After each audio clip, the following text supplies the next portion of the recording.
संविधान दिवस के अवसर पर राजद ने किया प्रखंड स्तरीय ग्राम चौपाल। रविवार को रानीगंज बस स्टैंड में युवा राजद प्रखंड अध्यक्ष मोहम्मद इस्माइल की अध्यक्षता में संविधान दिवस के मौके पर प्रखंड स्तरीय ग्राम चौपाल का आयोजन किया गया। कार्यक्रम को संबोधित करते हुए युवा जिलाध्यक्ष मोहम्मद बसीरुद्दीन, प्रखंड अध्यक्ष चंदन कुमार सिंह, सौरभ राणा आदि ने कहा कि वर्तमान केंद्र सरकार में पूरे देश में कमरतोड़ महंगाई, बेरोजगारी, गरीबी चरम पर है। सरकार का इस ओर कोई ध्यान नहीं जा रहा है। सिर्फ धर्म मजहब के नाम पर वोट बैंक की राजनीति में दिन रात लगे हुए हैं। कार्यक्रम के माध्यम से केंद्र से पूरे देश में जाति आधारित जनगणना का मांग किया व नई शिक्षा नीति का विरोध किया। मौके पर मोहम्मद इस्माइल, बसीरुद्दीन, चंदन कुमार सिंह, सौरभ राणा, सुनील कुमार उर्फ बबलू सिंह, इंद्रनंद सिंह, टिंकू पासवान, लाल बाबू, तौसीफ अहमद, मोहम्मद हबीब, सौरभ कुमार, अनुराग यादव, मोहम्मद चुन्ना, राजकिशोर यादव, राजेश यादव, भावेश कुमार सिंह सहित दर्जनों राजद कार्यकर्ता मौजूद थे।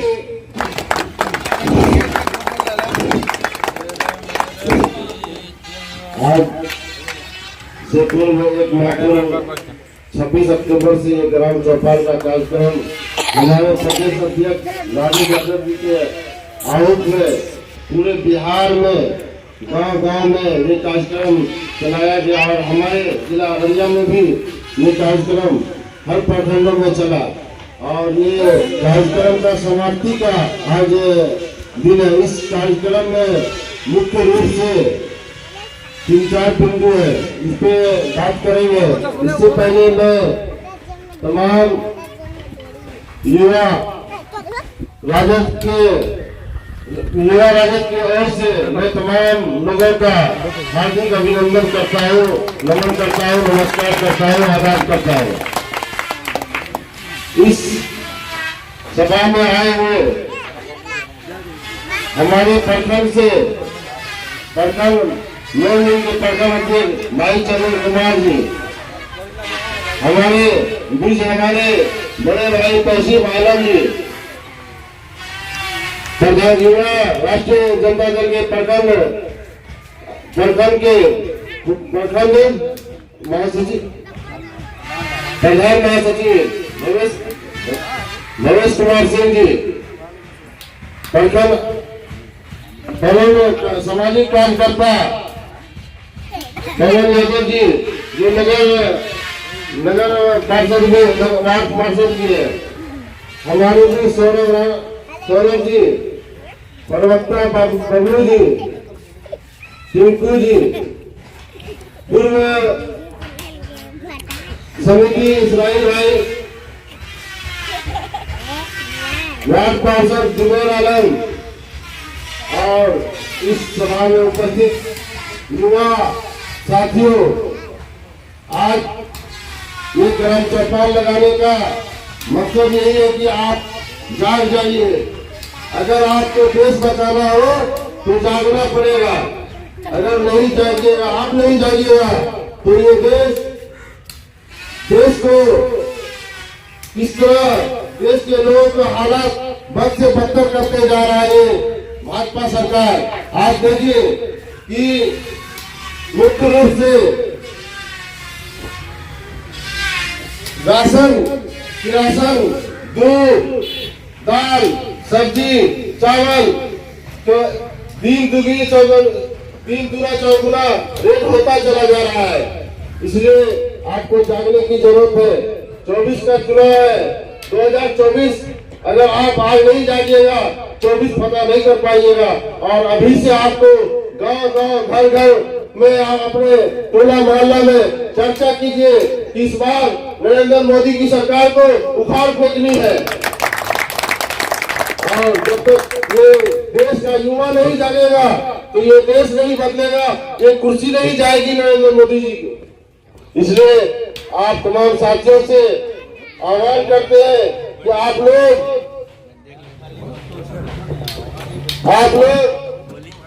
हर टोले मोहल्ले में जगाने का काम करेंगे। यही कहकर अपनी वाणी को विराम करता हूँ। प्रखंड स्तरीय ग्राम चौपाल योजना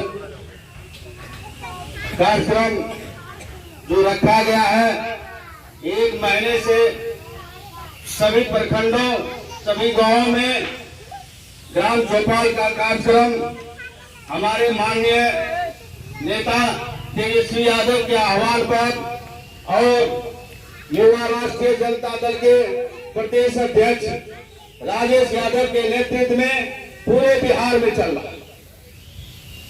और ये ग्राम चौपाल मुख्य बिंदु है कि केंद्र सरकार की जो नाकामी है, बेरोजगारी, महंगाई, जातिगत जनता का विरोध करना, ये सारी मुद्दे हैं। इस मुद्दा पर हर एक गांव में, हर एक प्रखंड में ये कार्यक्रम महीनों से चल रहा है। आज संविधान दिवस के शुभ अवसर पर इस कार्यक्रम की समापन होने की आज तिथि है। इस कार्यक्रम का आज समापन है ग्राम चौपाल योजना का, इसलिए ग्राम सभा चौपाल लगाया गया। भाइयों, इस देश बहुत विकट परिस्थिति से गुजर रहा है। आज महंगाई चरम सीमा पर,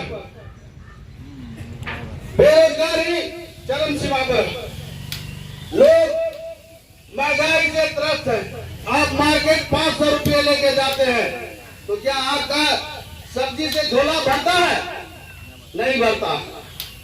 आप इस महंगाई से जूझ रहे हैं, इसका एक मात्र जो इसका कारण है वो नरेंद्र मोदी सरकार है, वो भाजपा की सरकार है।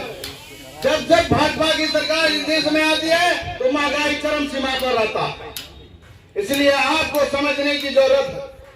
आपको आज हमारे नेता श्री तेजस्वी यादव, बिहार सरकार के उप मुख्यमंत्री, उन्होंने जो अगले विधानसभा में जो घोषणाएं की थी कि हम यदि सरकार में आएंगे तो 20 लाख लोगों को हम सरकारी नौकरी देंगे। आज हमारे मुख्यमंत्री उप मुख्यमंत्री दोनों मिलके आज बिहार में कितने लोगों को रोजगार दे रहे हैं, कितने नौकरियां दी? करीब 2 लाख के आसपास शिक्षक बनाए कि नहीं? 2 लाख के आसपास। तो ये समझने की आवश्यकता है कि कौन काम कर सकता है, कौन नहीं कर सकता। जब से हमारे नेता आदरणीय तेजस्वी यादव उप मुख्यमंत्री हुए हैं और मुख्यमंत्री नीतीश कुमार के नेतृत्व में जो काम बिहार में हो रहा है, ये देश के किसी राज्य में आज तक इतनी बड़ी नौकरियां एक बार नहीं किया गया। ये सब उपलब्धियां है हमारी सरकार का। आज हमारे नेता ये नगर परिषद विकास का मंत्री हैं। आप देख रहे हैं कि नगर पंचायत में साफ सफाई का काम कितना हो रहा। आप दीपावली में देख रहे होंगे कि घर घर गांव गांव सफाई किया गया, स्वच्छ किया गया पूरे रानीगंज नगर पंचायत में। आप अस्पताल जाते होंगे, हमारे माननीय उप मुख्यमंत्री, स्वास्थ्य मंत्री भी, इससे पहले अस्पतालों की क्या दुर्व्यवस्था थी और आज क्या व्यवस्था। आप यदि अस्पताल जाएंगे तो आपको बुझाएगा कि ये अस्पताल स्वच्छ और सुंदर है और यहाँ लोगों का अच्छा ट्रीटमेंट होता है, सारे सुविधाएं मिलती। यही हमारी सरकार का उपलब्धि है। तो लोगों, आप समझिए ये सरकार जो है सुनवाई कार्रवाई वाली सरकार है। आपका सुनेगा तो करेगा नहीं। ये हमारे नेता का गुण। आज हमारे नेता का नाम पूरे देश में हो रहा है कि कल का तेजस्वी यादव इतना बड़ा काम कर रहा है। इसीलिए हम सभी राष्ट्रीय जनता दल के युवा साथियों से आग्रह करेंगे कि आप माननीय उप मुख्यमंत्री तेजस्वी यादव का हाथ मजबूत करने का काम करेंगे और इस योजना को गांव तक पहुंचाने का काम करेंगे। आप लोग हाथ उठा के एक बार हमसे वादा कीजिए, इस योजना के हम लोग गांव तक पहुंचाने का काम करेंगे। भाइयों, हम माननीय हमारे जिला अध्यक्ष जो है युवा राष्ट्रीय जनता दल के और अभी नव मनोनीत हमारे प्रखंड अध्यक्ष भाई इस्माइल जी और प्रधान महासचिव भवेश कुमार सिंह जी जो राष्ट्रीय जनता दल के नवनियुक्त प्रधान महासचिव बने हैं, हम इसको दिल से गहराई से धन्यवाद देते हैं और आशा है अध्यक्ष हमारा छोटा भाई इस्माइल साहब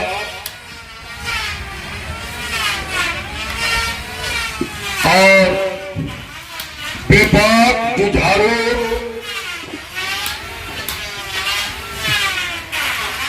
प्रवक्ता भाई सुनील साहब,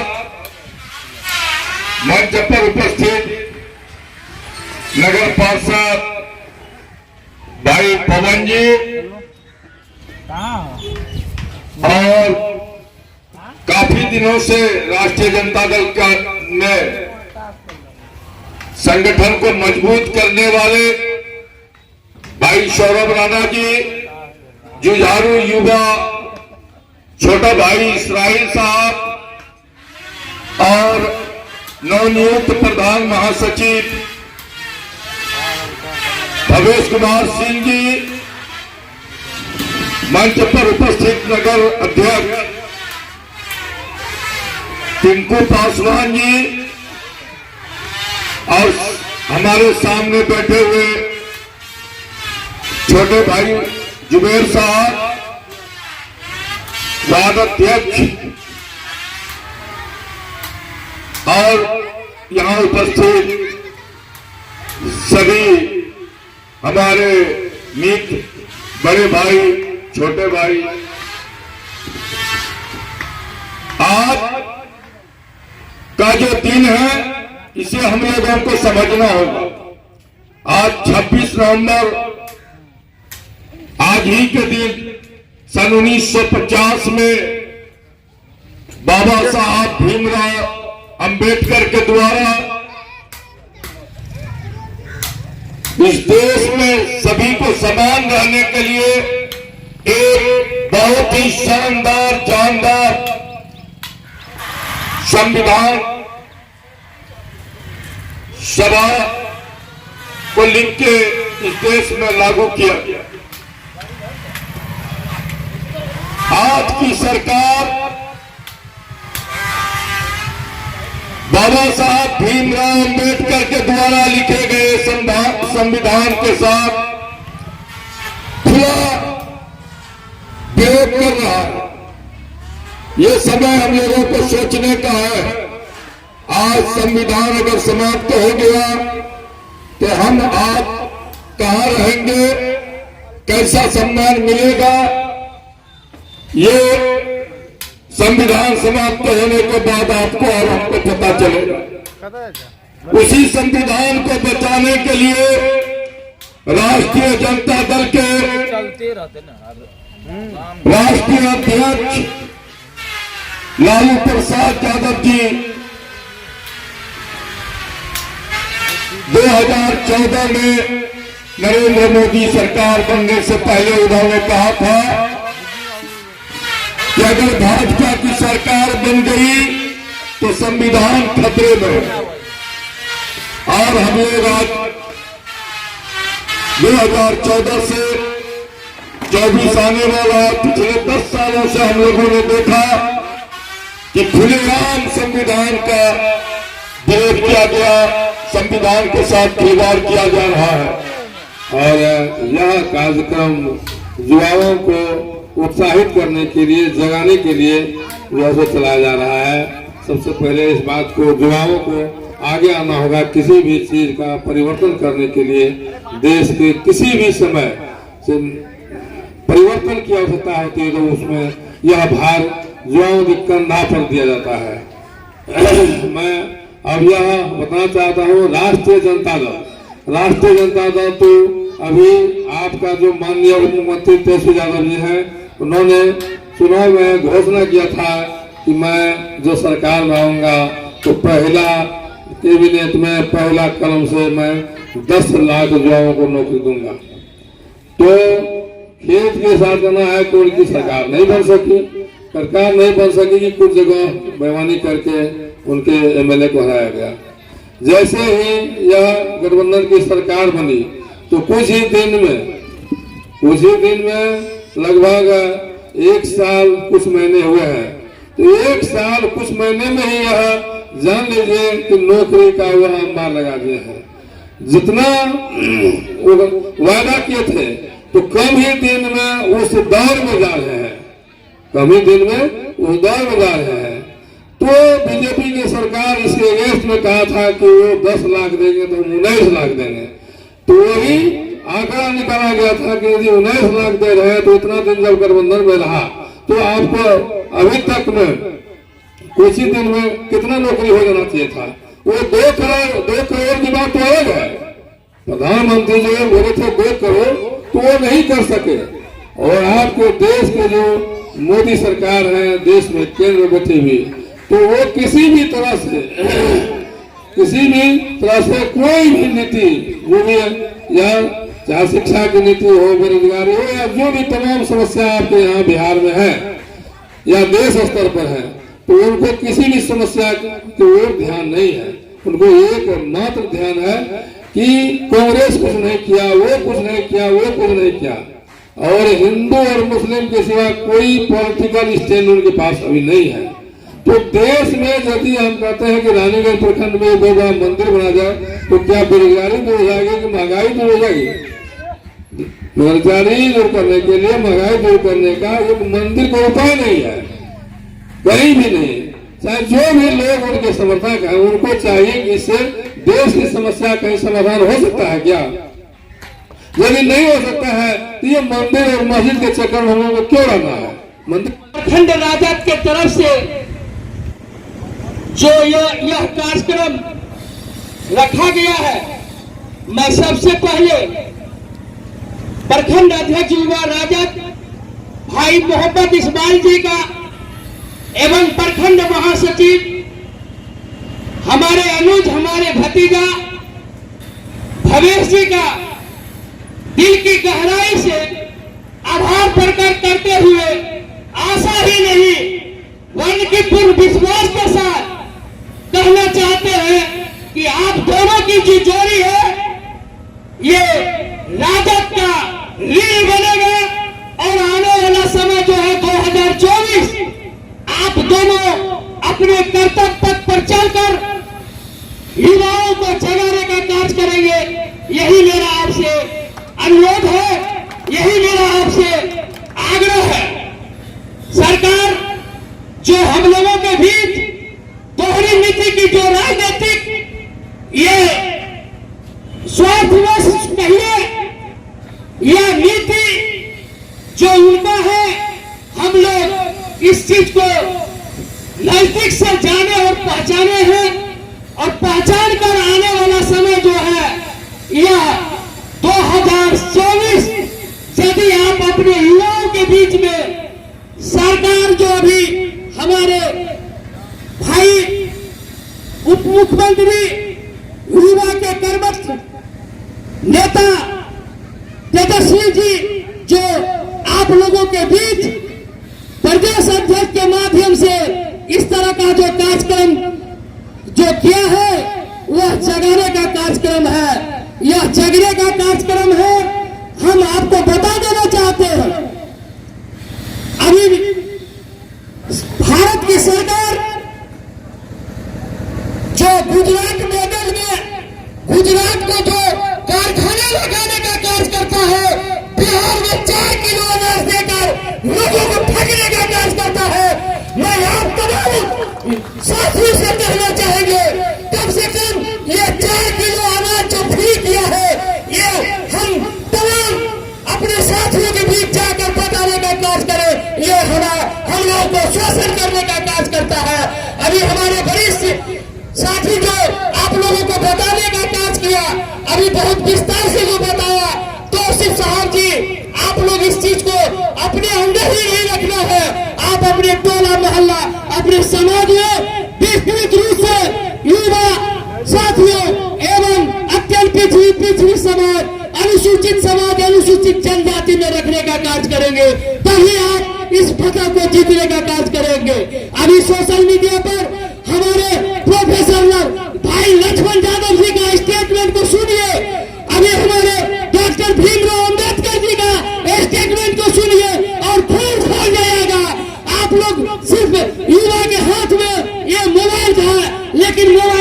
उपयोग करिए, आने वाला पीढ़ी जो है वो उसको बचाने का कार्य करिए, उसके पटल पर चलने का कार्य करिए। अभी आपके बीच आपके नेता जो शब्द उन्होंने अपने मैनिफेस्टो में लिया उसको आपके बीच रखने का कार्य किया है।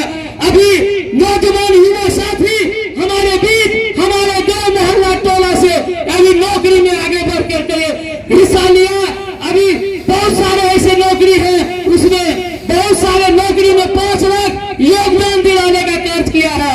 हम आशा करते हैं कि यह शिक्षा को जो चौपट करने का ये भारत सरकार का नीति था, उस नीति पर हमारे सरकार, हमारे महागठबंधन की सरकार सोच कर, समझ कर और रणनीति तय कर हमारे कल के बच्चे, कल के भविष्य के लिए यह शिक्षा नीति को जो लाने का कार्य किया है, मैं उनको दिल की गहराई से आभार प्रकट करते हैं, साथ उनको धन्यवाद देते हैं।